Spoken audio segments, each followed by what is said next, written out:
I'm Nick Snow, watching Government for Oil and Gas Journal in Washington, D.C.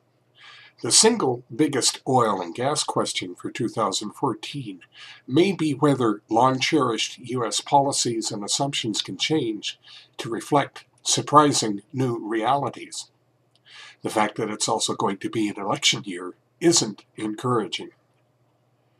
It's possible now to chuckle at some major U.S. environmental organizations' assumptions that continued delays in the proposed Keystone XL crude oil pipeline's federal cross-border permit decision would keep Alberta's oil sands in the ground. Rail transportation of crude oil, not just from there, but also from North Dakota and Montana's Bakken tight oil formation, quickly emerged as an alternative in 2013. It wasn't an alternative the Sierra Club and Natural Resources Defense Council had in mind. The July 6th accident near Lac Mégantic, Quebec, where the apparent failure to set a brake on a parked train carrying Bakken crude oil led to a derailment and fire that took 47 lives, was almost as dramatic a policy wake-up call as the 2010 Macondo deepwater well blowout, explosion, and crude oil spill. U.S. and Canadian federal regulators responded quickly with emergency orders and began work on longer-term solutions. Safety and public health protection obviously will be emphasized as the U.S. Pipeline and Hazardous Materials Safety Administration and its Canadian counterpart develop new rules. Carriers will be equally anxious to make sure new requirements don't mandate retrofits and procedures that aren't effective or economic.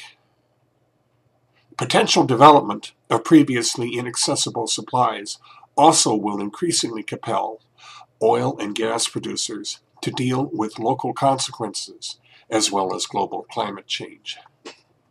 One of the biggest changes the last 20 years is that cities are on top of major energy resources, and we're involved more in zoning discussions as a major industry, observed Kenneth M. Cohen, ExxonMobil Corporation's Vice President for Public and Government Affairs, at a December 12th briefing on its latest long-term outlook. We know governments will try to limit emissions and will assign a cost to carbon through their policies, said William L. Colton, ExxonMobil's Vice President for Corporate Strategic Planning, at the same presentation. It's also time for U.S. policymakers to finally allow more crude oil exports, which would help stabilize the global market while creating jobs and generating revenue stateside. Eric Melito, the American Petroleum Institute's Upstream and Industry Operations Director, told reporters on December 20th. This also would provide a needed outlet for surging domestic lighter crude production, he added.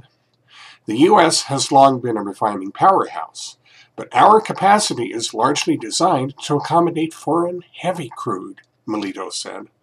Trapping light domestic crude within our borders only penalizes U.S. production, which could mean higher costs for refiners and consumers.